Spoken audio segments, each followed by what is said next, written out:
On a chilly November morning in 2023, I stepped onto my porch in the sleepy suburb of Maple Grove, Oregon, and froze. My lawn was overrun with 30-odd strangers clutching paper plates and plastic forks like they were at a church potluck.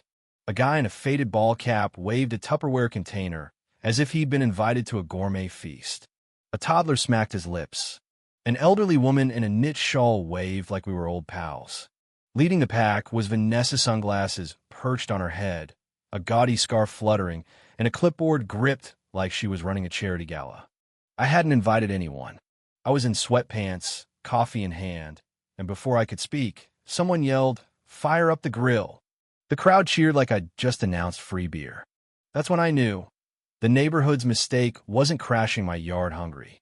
It was letting Vanessa think she could hijack my hospitality and serve it up without asking. I was about to dish out a lesson hotter than hellfire. It started 2 days earlier.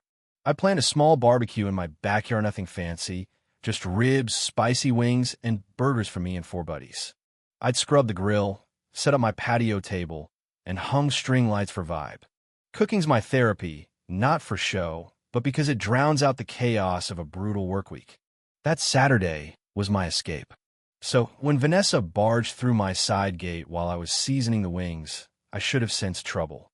Her boots clicked like a ticking bomb. I gave a confused smile, still holding a jar of chili powder. She didn't smile back. She scanned my setup table, lights, grill, and nodded like a judge at county fair. "Perfect," she muttered, typing on her phone. "Perfect for what?" I asked. She pointed at the yard. "The HOA Harvest Bash. You're hosting, right?" My stomach dropped. "What bash?" Her smile was pure venom. "The one I posted about this morning. It's called Grill and Chill. Everyone's stoked. I promised ribs, but wings'll do if you're stretched." I blinked, stunned. "Vanessa, this is a private thing. Just friends." Her smile tightened. "Don't be stingy, Nate. You're always cooking. Share it. The flyers are out, and I said you're covering food and drinks." The chili jar nearly slipped. "You what?" She shrugged. "It's viral in the group chat. Don't flake." She strutted off, leaving me reeling as my phone exploded with text strangers asking about start times, pet policies, and if I had gluten-free options. One just said, "I'm bringing vodka, but it's mine." Vanessa hadn't just stolen my weekend. She made me the block's unwilling caterer. By evening, my plans were toast. My friends sent memes of packed festivals. One texted a photo of Vanessa's flyer by the park, my name in garish font promising free barbecue and unlimited wings, over a stock photo of someone else's yard. I was livid. The next morning, a neighbor dropped off napkins, grinning. "Vanessa says your wings are fire." I nodded, mute, and that's when the plan sparked. My spice rack held weapons: ghost peppers, Carolina Reapers, peppers with warning labels. I wasn't canceling. I'd cook and make Vanessa regret it. I called my friend Leo, who grew artisanal chilies. He laughed before I finished. "Why nonsense?" He overnighted his hottest peppers in a sauce called Satan Sweat. I dusted off my action cams, set them up around the yard porch, table, grill hidden in planters. If Vanessa wanted a show, I'd give her one. By dawn on Bash Day, my kitchen was a hazmat zone. I wore gloves and a mask, stirring a marinade so potent my dog Milo hid upstairs.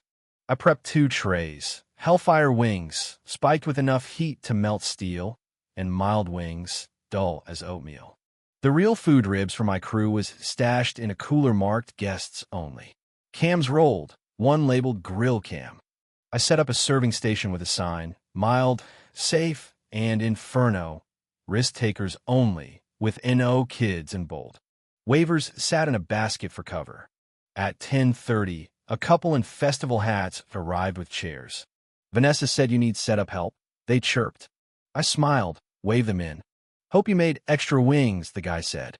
That phrase haunted me. By 11 o'clock, my yard was a zoo, teens blasting music, kids trampling my roses, one guy asking for a mic stand. Vanessa swept in, clipboard in hand, earpiece on, barking orders like a wedding planner. "Nate, hose by the slide for sticky fingers." I stayed silent. The hellfire scent loomed. The crowd swarmed the station like Black Friday shoppers. I handed out plates, pointing to the signs. A few eyed the Inferno, warning, but grabbed anyway. One guy laughed, spicy.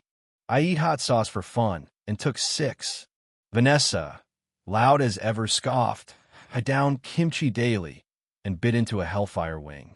Her face froze. Her eyes watered. A choked gasp escaped as she fanned her mouth, earpiece falling. Good, she lied, sweat dripping. Chaos erupted. A man ran to the hose, spraying his face. A woman coughed, spilling chips. A kid screamed, "It's fire," and tossed his plate. Vanessa chugged soda, gagging as it worsened. She pointed at me, raspy. "What's in these?" I shrugged. "Hellfire wings." "See the sign?" I nodded at the waivers. Someone yelled for milk. A neighbor brought almond milk, sparking a stampede. One guy cried under my awning, muttering, "Why two?" I watched calm, offering napkins. Vanessa stormed over, makeup smeared. "You planned this." I tilted my head. "Cooked for your bash?" I warned them. My buddy Sam arrived, saw the hose guy, and laughed. "What's this madness?" I handed him a mild wing. "Vanessa's party. I brought spice." He grinned. "Don't cross you, man." By dusk, my yard was a battlefield. People left, cursing scorched mouths. Vanessa stormed out, scarf trailing. I waved, then winked at a cam. Vanessa's Inferno, coming soon. That night, I edited the footage crisp, brutal, Vanessa's meltdown the star. Titled Hellfire Havoc, it dropped on my blog. By noon, it hit 10,000 views. Comments called it gold. Some wanted the recipe, others debated if I'd gone too far. The HOA president, Mr. Hayes, called, chuckling. "Watched it thrice. Vanessa wants you fined." I sent him a waiver pic. She sent a letter claiming emotional burns. I posted a prep video showing signs and waivers, captioned clarity. It exploded. Vanessa went silent, spotted once at the store, scarf hiding her face. Neighbors brought flame cookies. Some griped I should have gone mild. A trophy arrived. 2023 Spice Lord. The HOA hearing cleared me. Vanessa's flyer backfiring. She hosted a reconciliation brunch, planning to spin the story. I showed up early, played the full footage. She fled, tray crashing. A note came, "She's gone." The festival named me Grill Master. I served mild ribs, no tricks. Vanessa ate quietly, then left. I got a plaque. On my porch with Milo, I posted a montage, "Blog now, feast for all, unless Vanessa plans." Was I too cruel, spiking Vanessa's bash, or did she earn it? Should I have canceled instead? Is her silence shame or scheming? Comment, like, subscribe, let's hear your take.